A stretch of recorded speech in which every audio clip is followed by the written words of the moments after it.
All right, cool. What are we doing this week? Oh, buddy. You're going to have to forgive the smoke here. Sorry. We're here in this. Let me take this bag off of your head. I flew us to Japan. Oh, hey, glorious Nippon. Yes, and sorry, this is a pachinko parlor. Lots of smoke happening. But out of everything, we couldn't have gone to like Akihabara or anything. No, I figured all of the moe would make your head explode. Yeah, that's probably true. I mean, I am a well-known racist. If you look on social media, so it is just hold me back because I'm just gonna about start being awful. Okay, all right, I understand. No. So I commissioned. I went to Konami and I commissioned a brand new pachinko machine to help us decide which game we're going to do. Pachinko, you have a little bit of control over it, but mostly it's gambling, right? It is electromechanical gambling. So let's pull this plunger back. I'm not sure that's how pachinko works. And I think there's a button, but okay, plunger works. It's well, no, this one's like Terminator 2. It's got a little trigger on it. Ooh, yeah. So let's see here. Pating. Now, Gary, you're going to see that this ball, as it goes around, actually contains a living creature. Oh, and the way he struggles, it's like an egg. Yeah, it's like a sphere with a living creature inside. Yeah. And it's actually going to, as he struggles and is confused and gets real sick, he's going to kind of wind his way. Sorry, this has been looping up and down several times. Otherwise, this round would be over. And it lands in Sonic Spinball. All right, nope. Yeah. Let's take this mouse to the hospital.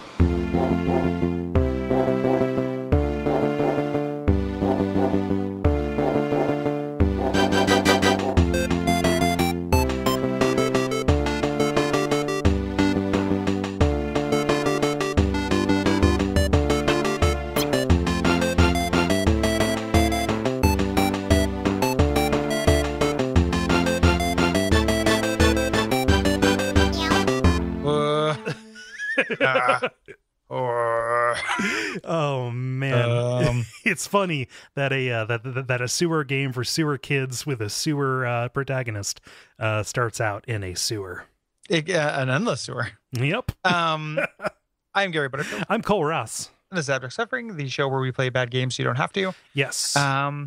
Ordinarily, just real quick, a little bit of housekeeping. A guest episode's coming. You guys just wait. We have scheduling stuff. The guest episode would come later. This is a raffle episode. Oh, raffle episode is here. Guest episode's coming. Yep.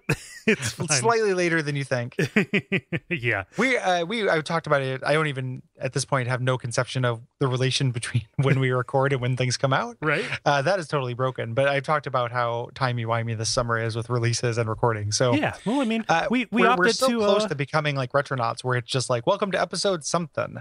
Well, where they can't say which episode it is. We know what order these episodes come out in, though. No, I know. Yeah. I'm just saying we're teetering on the brink, like Sonic teetering on the edge of a trash can in a poison lake.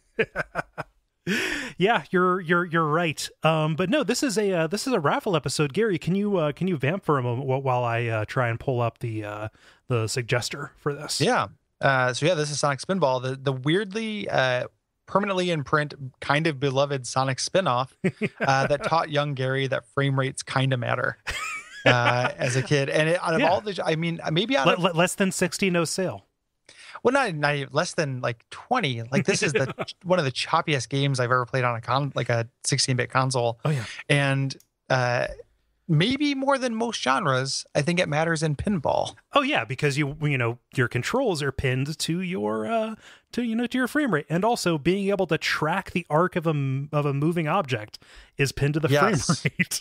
Yes, and just these kind of minute, the way that this game essentially. The core mechanic of this game is if you do the pinball thing where you're hitting the ball when it's near the end of the flipper to get maximum force, you'll always go into a fail zone. Oh yeah, like a place you don't need to go. You always have to do it a little bit before that or a little bit after that, and that's the mechanic. It is like one of those games where they drop the ruler and you have to catch it. Like you just have to get that one little spot, which is hard as hell to do at this 15 frames per second, no animation, super choppy Sonic game. Yeah, you may as well be playing this game by telegraph. Yes. Yeah, it's a play-by-post server. Like, this was what was recommended and suggested by our raffle winner, Michael.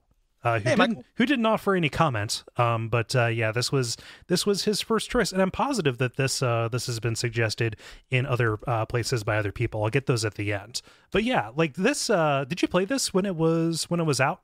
Not in 1993. I played it in like 1996 when I bought a Genesis. So I ended up like didn't have a Genesis when I was a little kid. Got one when I was like 16 or 17 and I was in high school, and that's when I played like all of my favorite Genesis games. But this was not. My cousin was my main exposure to the Genesis growing up, and he was not really a Sonic guy. So I didn't play it then. It's more of a Dynamite Heady guy. Yeah, he was a Rystar kid. He was a rising Rystar.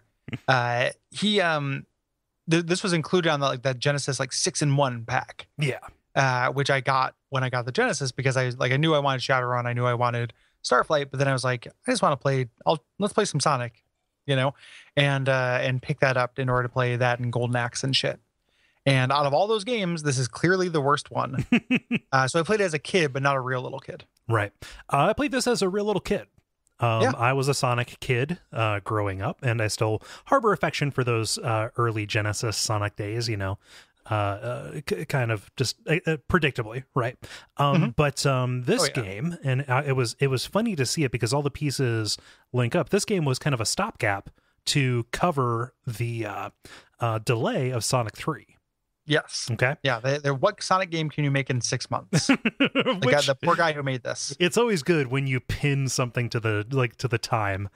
Yeah. Yeah. Let's solve for time as opposed to literally anything else. And so I remember, being in those halcyon heady days between Sonic 2 and 3, waiting for 3 and getting getting news, oh, this isn't coming out when you think it's going to.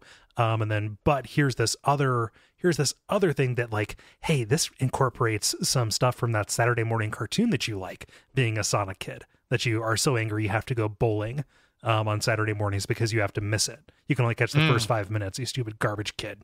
Yeah. But I got was that the Sonic? Because there's 2 Sonic cartoons. Yes. Right. There's one where he's in a band and one where he isn't. And that's true, right? I'm not just making that up. No, I thought you were doing like a Josie and the Pussycats kind of thing. No. There's a Sonic. One of the Sonic cartoons is based around the power of music and him playing with other animals in a band. That may have been after this. So there was the Sonic afternoon show that I think was on USA or TBS or something like that. Okay. And that was the super low production value, surrealist Mobius world. If you see any of the Sonic Says kind of stuff, yes. That's what that was that. And that had the wacky chicken and bulldozer bot kind of sidekick guys. Meanwhile, the Saturday morning one was a little bit more serious, and was kind of based and tied in with the comics. And that had noted fetish starter Sally Acorn and Antoine de Coulet and whatever the fuck that walrus's name was. But that was where they were fighting a really evil Dr. Robotic who was turning animals into robots. That had Bunny Rabbit as well. And this actually incorporates a bunch of those characters, at least as kind of set dressing. So when you blow up some of these guys, oh, there's the walrus popping out of that chicken. Okay. Mm-hmm. Yeah. The thing I was thinking about is called Sonic Underground. Ugh. And that is Sonic, along with Sonia, Manic, the Hedgehog as well. And this is the one where they all play in a band. So I just wanted to make sure I didn't dream that before people flip out. Yeah. The title, before we get back, we'll talk about that Sonic and Sonic Spinball. The logo for Sonic Underground is a guitar with Sonic's head as the body. Oh no. But it's kind of ultra realistic. It looks like he's halfway into turning into a guitar. It's really weird. It is unusual. Yeah. It's just again, somebody's fetish is all I can read into this stuff. Yeah, because it looks like an inflatable guitar. It looks like you'd play air hockey or play skee ball to win it. Yeah, you don't get tickets for air hockey. That's true. You only get the tickets of slamming on your bros. Oh yeah, you get the knuckle scars. Yeah, yep. To prove that you're in it to win it. Slugbug Black. The Slugbug Red. So yeah, I was like way into this, but I also felt that something was off. I didn't have the words to put it, but it just felt kind of shitty, and you notice that. Mm-hmm. Yeah, it's the one thing I will say. Like, I'm not a big Sonic guy, but like Sonic doesn't have shitty production values. No, like Sonic is smooth and attractive and good music, and like, you know, those are all things that like Sonic does. Right. For as much as like I don't like the stage design of Sonic, but that's more like ephemeral. Right. You know, like the actual like just how it feels like a video game. Yeah. You know, just fine. Yeah. This doesn't quite. This feels like it does. It feels like a tabletop experience. Like when you said you know, playing it by you know, message board or whatever. Like it just feels, it's so slow paced, and part of that is just frame rate stuff. You know, yeah. Like I noticed it really a lot when I was little, because like, oh, Sonic sometimes runs around in this, but it's almost always like to reposition yourself on like a platform. Like that doesn't feel good at all.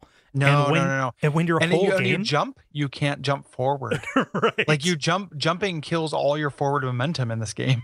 When your game that says, hey, this is Sonic in a pinball machine, does worse than the one level in the first game of this series that came out 4 years before it. Yeah. Like that's saying something. Yeah. Like, you know, Casino Night Zone or whatever. I guess that was what, Carnival. I forget. It's all a nightmare. It's Casino Night. There we go. Zone, I think. Yeah. So it's got that element. The other reason why it's so slow is that Sonic continuously gets caught in like little areas where he's bouncing around very slowly between enemies that respawn endlessly. So like when I was talking about that pinball thing, how you can do the like the 45-degree angle upward pinball shot, which is like the standard, I feel like is like the standard pinball shot. Yeah. You know, things are always positioned there to take advantage of that. When you do that in the first stage, you get, or the first like section of the first board, you get up in this little area where you bounce around between these robo worms. Yeah. And there's like goes 7 of them. Ever. Yep. And they respawn, and it just continuously, like that's the most likely outcome of any pinball stroke you make. And you're just going to sit there and watch him slowly bounce back and forth between these things. It's excruciating. Like there's no sense of that kind of speed and momentum, which is not only pinball, but also Sonic. Yeah. Like that is also what we want from Sonic the Hedgehog. That yes, Sonic the Hedgehog. Yeah, the Hedgehog. Yes. So I would be playing your Pinsball. Yes. Yes. Take me to the arcade. Yeah, I was expecting something a little bit more fluid and pleasant. Yeah, and I haven't played anything beyond just the Genesis cartridge that I still own, and then when I emulated it on here, like I don't know if they smoothed that out at all with any of the subsequent re-releases, and they trot this thing out. Oh man, like at the drop of a hat. Yeah, this is on everything. Like you can play this game in other games. Like you can play this on your phone. Like you can play this everywhere. Which it is just leads me to believe, that it's better, like more beloved than I think it actually is. Oh yeah. It is wildly diverse. Like if you look at the or divisive, if you look at the it is wildly diverse as well. Yep, it is. Like I said, you got Bunny Rabbi, you got that fucker Walrus. Yeah. It's only said Bunny Rabbi. that's a thing. Yeah. Silly rabbi. It's a shalop-eared rabbit. Yeah. Yeah, that's I mean, yeah, I'll take it. Okay. Shivalop-eared. Yeah. Yeah. There's the reviews on GameFAQs are all like, I mean, there's some that are like would put this where I would put it, which is like 2 hearts on GameFAQs probably. But there's a wild like range of like 5 and 1. Yeah. You know, a lot of people are just like, oh no, this is actually like pretty fucking rad. But those reviews, they're all just like, I love this when I was young. Love the bloop. Yeah. I don't give a shit about your memories as a kid. Which, okay, I'm going to come in and say this. I was 6 when this came out. I was right in the pocket. That's more of a pool thing. But it like just, nope, still have like negative affection for this. Yeah. It's still not very, you know, it doesn't have any place in a review. Right.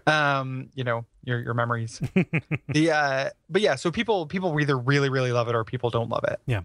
Should we describe the basics of this? I'm sure. Because it's not if it were faster and smoother, the idea of a pinball game with this kind of exploration element, kind of cool. Oh yeah, definitely. Like there's a good game to be made with this concept, which is amazing that they haven't. There's like a GBA Sonic pinball game as well. I have not played. Neither have I. There's also like what is it, Rollers of the Realm, where like random battles are done with yeah, something like that. But like what's happening here? So this is part of the grand tradition of, hey, this game character or property has something vaguely spherical in it, so let's put that in a pinball game. So this is like right up there with Mario as well. Yep, It's not spherical. Well, kind of a bigger fella. After a couple Italian beefs, we're really laying it high on the ethnic humor in this episode. Like I don't know what it is, but it's like everybody gets a. I think just everybody gets a turn, Yeah. We're equal opportunity offenders, Yeah, we're like the Dennis Leary of podcasts. we punch in every direction. But so you've got your Kirby's, you've got your Pokeballs, you've got your Samuses, and you've got your Sonic, who does a spin dash, and when he does that, boom, bada bing, he is a ball of spines and what have you. He becomes a ball boy. Yep. And in this game, you start off in the sewer, as we mentioned, and the trick is you go through and you're trying to collect all of these Chaos Emeralds by getting to these hard parts of the board. The camera is very zoomed in, so you don't get an idea at all about the scope of the stage. It is zoomed in like a regular video game level, right? As opposed to kind of like even the worst pinball games, you see half the board at once, right? And here there are just going to be situations where an enemy spawns right above where the camera will show you. And you have no way to time your shot around. Yeah. Which never hurts you; it just knocks you back, because that's the kind of this game's thing. Is like they're going to punish you with boredom. Yeah, a lot of TDM. Like you push all the buttons to unlock the thing, and then you have to go through it 3 times to smash the 3 barrels, to get done with it. Yeah. Essentially, you want to get up to this boss after kind of exploring this pinball board, which is like, again, I kind of think that there's something to the idea of making a pinball game where like the pinball boards couldn't exist in real life. Like this is not emulating pinball. No. Like this is not a pinball game. It is a game that like uses the iconography and stuff of pinball to do something. Yeah, I know you're not doing this, but it sounds like you're right on the edge of giving the game too much credit. It is a cool idea. Yes, I am. I think I am probably giving it a little bit more credit, because I do think there's something to this. I would like to see it done I'd like to see this done well. Yeah. HD remake, guys. Come on. I mean, not even with Sonic. Like, get this little piece of shit out of here. Like I'd like to see this done well. Like, just give it, Bopo. Like, just give it. It doesn't matter what mascot it is. Yep. No, let's workshop this. Bopo. Yeah, what is he? Bopo. Yeah. Bopo is like a clown dog. Okay. Like a dog that ate a bunch of clown makeup. So it's not even expertly applied. It's just kind of a mess. Yeah, just kind of all around his mouth and everything. It's just kind of like a red mess. Okay. Around his face. I think that every mascot, it starts with a catchphrase and then works backward. What does Bopo say? It is mothers lock up your daughters. Here comes Bopo. Okay. And Bopo, I mean, Bopo the Randy Pup. What does Bopo exist in opposition to? Bopo exists in opposition to the Condom Squad, because they don't feel as good. So okay. Bopo says they feel like snow pants on your dick. Yeah, so he's Bopo the raw dog. Yeah, Bopo the raw dog, exactly. So, and your whole point with Bopo is to get every way that sentence could end up was bad. Like I had like a slot machine in my head that was like, prom, high school, college campus, like everything made it gross. But Bopo he's kind of an anti-hero, so right, it's okay. But Bopo isn't intended to be a role model. No. He's like a booger man. He's the booger man of mascot characters. Yeah, well, he's intended to be a role ROLL, because he's in his brand new pinball game, and because he can roll around, because he knows tricks. He's a good boy. Yeah, or he was before that tragic accident. He was a good boy. He was a good boy. He fell in with a bad crowd. So who were some of Bopo's friends? He exists along with Boner Bill. Okay. Who is the other he's the cowboy hockey player. He's the cowboy hockey player who taught Bopo about what it means to have a male productive set. Okay. Like a kit. Yeah, block and tackle. Yeah, block and tackle. And they're inseparable. Yes, yeah. They're inside most of the time. Okay. However, when you tilt, it's you really tilt, if you know what I mean. So you kick Sonic out, you bring Bopo in. Bopo is in with Boner Bill, with Sally the nurse, Forky Fred, and No Shoe Harold, and his bunch of the back alley crew. They hang out. Back alley brings another set of implications. Yeah, no, it's. I mean, that's Shoeless Fred. Yeah. Or is it okay, buddy? Well, this bit will be done soon. But if you like it, but if you take Beppo and you put him in you put him in something that has like even just a better frame rate than this. Oh yeah, a better game. Yeah. Beppo for not even for president, like Beppo for shovelware release. 7 out of 10 shovelware release 2016 for Mount Mobius comptroller. Yeah. Yes, into it. Beppo the Raw Dog. I think his name's changed 5 times. Beppo the Raw Dog is pretty good. It is pretty good. I think that's pretty, and the clown makeup just makes him more terrifying because some people are into that shit. Yeah. Funny fuck me, clown boy. Funny fuck me. I just like somebody has said. I like the idea that periodically he has to go and find another kid of clown makeup to eat. Yeah, that's the power up. Yeah, because dogs will eat fucking anything. Oh yeah, and Beppo, Bopo's not any exception there. Yeah. Forget where we were at with the actual game. How far can you get in this? Because I haven't gotten to the boss because I end up. You get the first stage is very generous. Like I kind of like that Sonic. God, I am giving it too much credit. That you can't die. Like you land on the little platform and you get a chance to jump out of the way. Yeah. From other thing. But then once you get to the later levels where there's goo, then you just die and you always start at the beginning of the level. Mm-hmm. So you have to do all of that tedium again. Like I had to press all the 3 buttons, which means getting stuck in the worm zone. The Bopo. The worm zone. Get stuck in the worm zone for another 20 minutes. Yeah. Not 20 minutes. I didn't play this before. But like it gets really tedious. Yes, it does.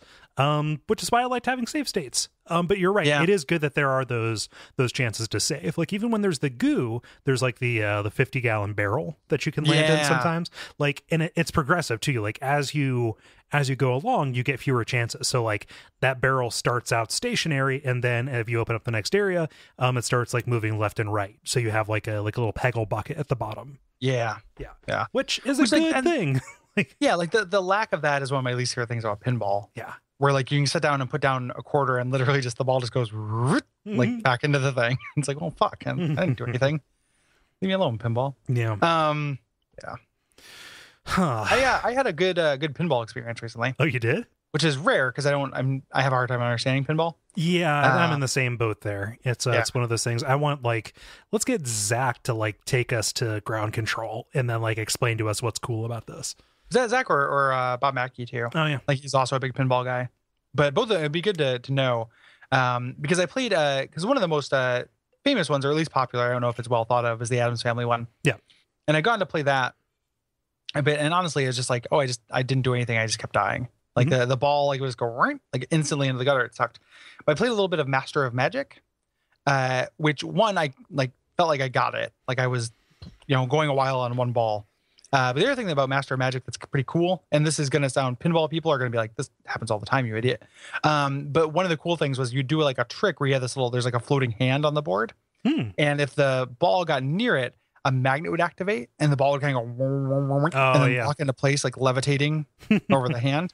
And it stopped it from going in the gutter. So it was still like, I like pinball to the degree that is the gutter the right word? That there are safeties in place to stop you from dying. Yeah, and like sometimes there'll be like a little not biro, whatever the name is for the posts that come up out of the ground. I think a biro is a pen. But like a post will come up and stop it from going down. Like that, it'll route it back or to give you a free ball if you haven't gone like far enough. I really like pinball where the mechanic and theme are pretty tightly put together. Like I'm not that crazy about like Transformers, the pinball, the pinball game, where it's just like, oh, it's a pinball game, but like, oh, the Terminator or the T2 table that actually has the Terminator head in it. Sweet. Yeah. I don't know what that confers, but like the magnet holding the ball up is a perfect example. Like, oh, it's levitation. The wizard saved you. Yes. Yeah. And that kind of stuff happens a lot. I've gone to Ground Control a couple times and played like brand new pinball sets, which is just kind of interesting. Mm-hmm. Like, what does this, what does a pinball game made in 2016 play like? Yeah.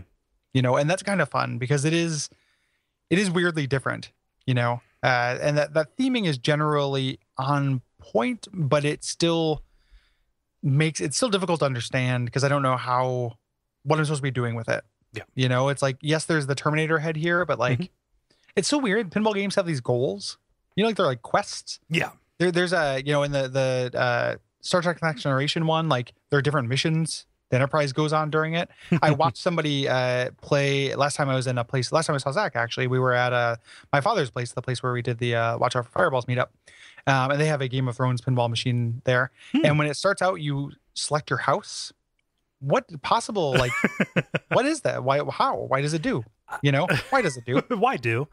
I'm not questioning it. I'm just curious as to what it does. Yeah. Well, I mean, so chances are there's probably not like a laminated booklet that explains what the difference is. Like, I bet you there is. I bet you it's just like, hanging off the side of it, like ready access. Yeah, no. I bet you when you get a pinball machine, when you get one for your establishment, they give you like a manual for it. And then bartenders just throw those in the fucking trash. Keeping those laminated near the pinball machine would be awesome. Oh yeah. Just to, attach it with a bank chain and there you go. Like, here are the rules for this game you're playing. Yeah. Why is that so hard? And, I'm sure that there exists like YouTube channels, like, somebody like will get the hottest new table and will like film it in loving quality and explain like, hey, here's what's cool about this, or here's what you can expect. Like, I'm sure that there are walkthroughs for pinball. And, I think that people who like pinball, it probably works just like with anybody else, where the theming just kind of slips away and like those different quests in, Game of Thrones or the Next Generation just kind of turn into wireframe and like, oh, now here's the mode and here's my goal for this. Like, beyond a certain point. So there's like that theming, I think, is there for let's say a jabroni like me. Sure. But is that the name of your biography? Yeah, jabroni like me. Don't you wish your coal was jabroni like me? But but it's like, hey, that's neat, but I can't see through it to the mechanic.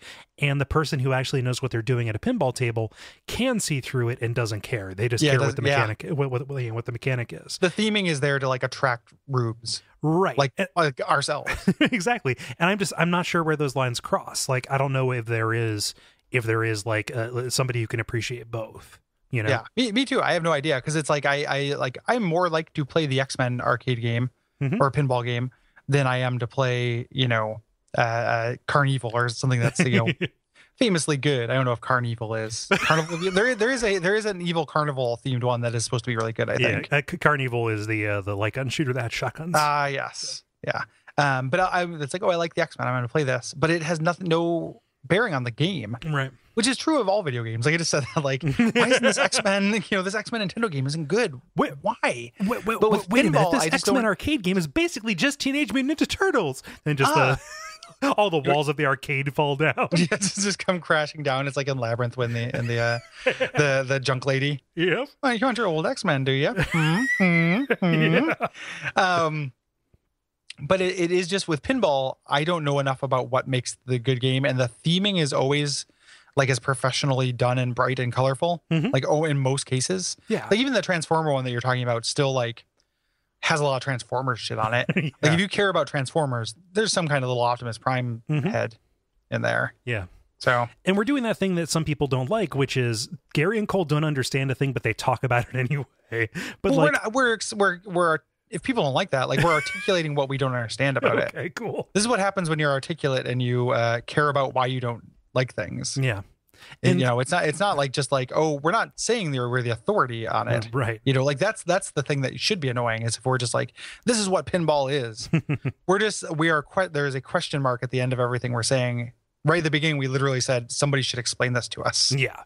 And so that's the if thing, this is upsetting you, because I really want to know. I want to, because like from a young age, I was, sitting there, it was late at night, Nick at Night, watching like, Happy Days, and, the Fonz is, I guess, fucking that pinball machine. Oh yeah. Yeah. Yeah. You give it the tilt. Yeah. You touch his tilties. Yeah. You slide the rod, you work the paddles.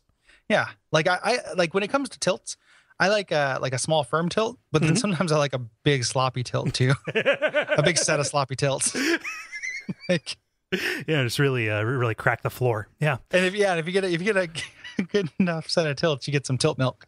And that's me in lactating machines. Yep. Ugh, machine milk. Yeah, that's a real, like, first of all, bad Lou Reed album. Yep. Second of all, really gross Cronenberg. Yep. Like, the machines are lactating. Wait a minute, why the Cronenberg documentary? Yeah. Why does this pinball machine have udders, and why is it lactating blood? Yeah, you just like look down, you've been pulling on like a pin dick the entire time, and then just like, a bunch of blood spurts out along with the egg. Yeah. That shoots up into it. Like a Cronenberg pinball machine experience is actually kind of a cool idea. Yeah. Like I wonder if any pinball machine has worked in like fleshy elements. Well, I wonder if any maniac has ever constructed a pinball machine out of human parts in their basement. Gary, you realize that putting that on the world is like one step away from doing it yourself, right? I know what I said. But all of this to say, Cronenberg blood tip milk aside, is like pinball has always had this mystique. It's been like, hey, this is something cool. It was always around the place where the Narradale wells were. Like, we were at the bowling alley and we were bowling in the Pee Wee League, and up there by the pool tables, that was where the pinball was. Yeah, pinball kids. And you were a confirmed trash kid. Like, you're over there being like, you guys are fucking shady. And they're like, don't you have a Genesis at home, you piece of shit? Yep. And you're just like, yeah. Degrees, just do I need to break out the flowchart, Gary? Yeah. It's this. You digivolve. You digivolve from Genesis kid into pinball wizard. Yep. Oh, wait a minute. Where did this pack of cigarettes? When did somebody roll that up in my sleeve? Oh, that just comes with from your body. Yeah. There's another one. I also, have you seen the documentary? Have you seen Special When Lit? No. It may still be on Netflix. That's why I watched it. I don't know why I was thinking maybe. I watched it like 10 years ago. And it was, not quite that long. It was a long time ago though. I watched it. It was a documentary about pinball, and it's really cool. Okay. It leans into the history more than the like, somebody explain this fucking bewildering mess of flashing lights and sounds. But the history is interesting. Mm-hmm. So the whole lot of like kind of controversy about it being a gambling thing. Like the mayor of New York had to come down and watch the best pinball player in New York play to prove that is not, or that is a game of skill. Yeah. Because he was like us. Like, he was just like, oh, this is just a bunch of random lights and it's all chance. And that's the thing too, right? Like, maybe there's some bit that's flipped in some people. Like, I can't stand being around a slot machine. If I'm in the same room with a slot machine, I get a headache. You know? But some people are just like, are really attracted to that. Yeah. Like, it sounds good. It's exciting. Yeah. There's a great stuff you should know about the history of pinball as well. Yeah. They talk about that as well. I think they have pictures and stuff in the documentary. But I think they talk about that, like that pinball wizard guy. Nice. And the versus the mayor of New York. Mm-hmm. Yeah. I don't know.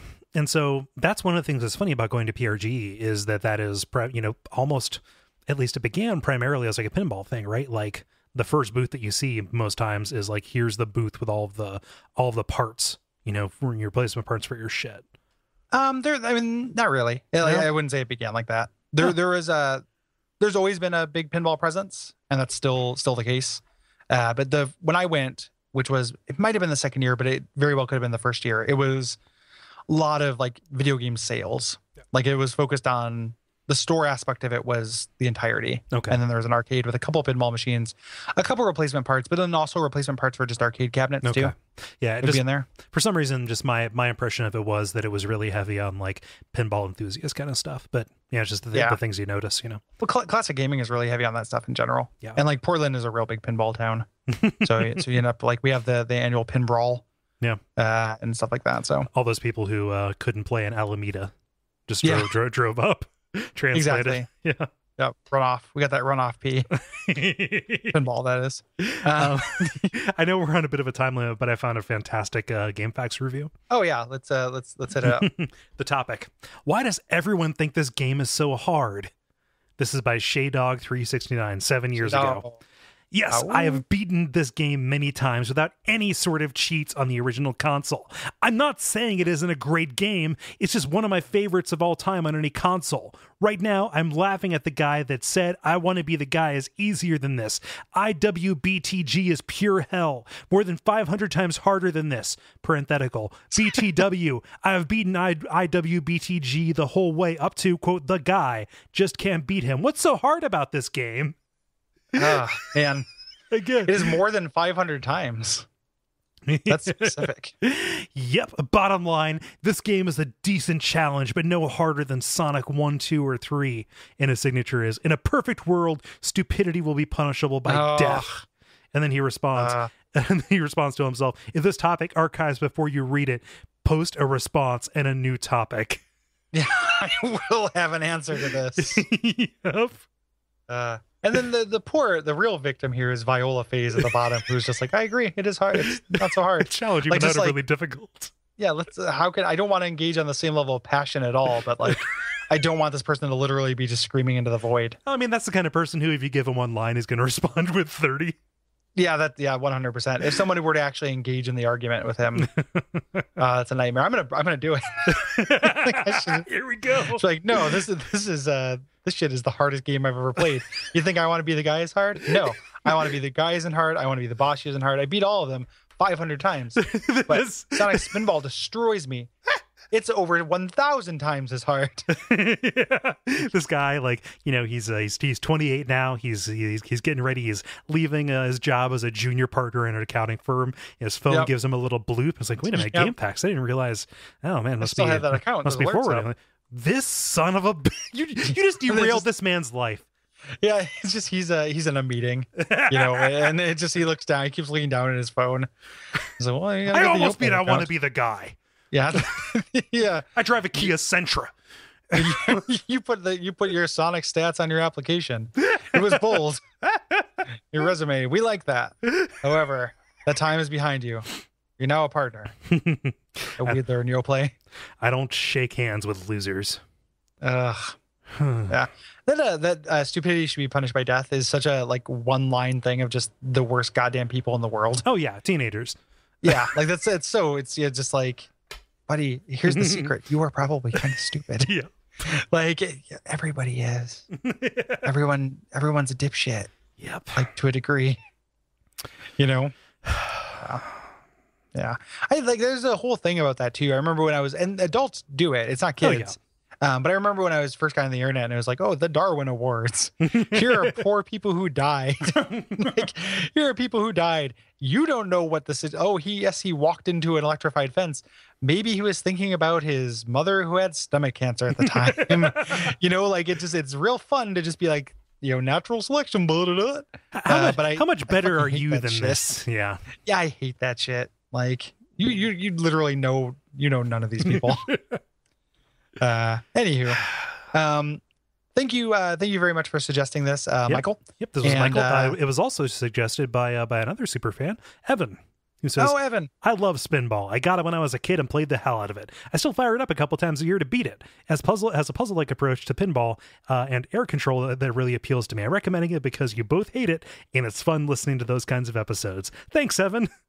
Yeah, well, welcome to you. You get a co-creator credit on Boko? Yeah, Beppo. Beppo. Thank you, Beppo. Yeah. I don't like it very much. But it doesn't mean I don't like Evan. Right. I do like Evan. Yeah, so if you want to win a raffle, what should you do, Cole? Well, we have a Patreon set up for the entire Duckfeed.tv podcast network. You can locate that at Duckfeed.tv nope, wrong. You can locate that at patreon.com/DuckFeedTV. And that is one of the upper tiers, but I think you get something cool at every tier. Yes. All 96 tiers. Question mark? No. No. Experience. So yes, you get something cool at all those things. This one, you get to choose a game for us to pick, and you just dictate it. Yep. And that's pretty cool. You also get access to our Slack channel at $2 a month, a bonus episode of the show at $6 a month, and the rewards go up from there. So check it out. You also get the warm, fuzzy feeling of supporting something you like. Yeah. This show does not have the most listeners on the network, but it does have very dedicated fans. Yeah. So people who like this show tend to really like it. So we really appreciate you donating. If you don't already donate, $1 a month. Yeah. If everybody who listened to this did that, that would make a big difference. That certainly would. And that's $12 a year. Not too much. Yeah. If you can't do that, ratings and reviews are really, really helpful and heartwarming. Yeah. So throw those our way, and mostly tell friends about it, because it is a hard show to give a one-line synopsis to, I think. And so if somebody trusts your sense of humor or your interest in things, it's easier for that to kind of like transfer over. Just say dog trust. Dog trust. Yeah. And so I think that's about it. I believe so. Thanks everybody for listening. And what is hog power?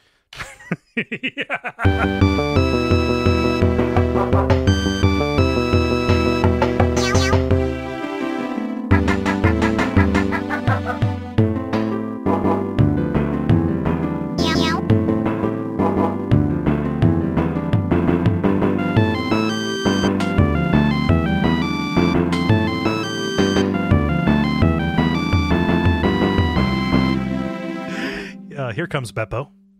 Here comes Beppo. Hey guys, you on any kind of thing? for that, I don't know puppies that I know of. Hey guys, I'm double parked. Yeah, hey guys, I'm double parked. I'm looking to double park a little bit later, if you know what I mean. I hear you got a 2-car garage, and Beppo can get down with that.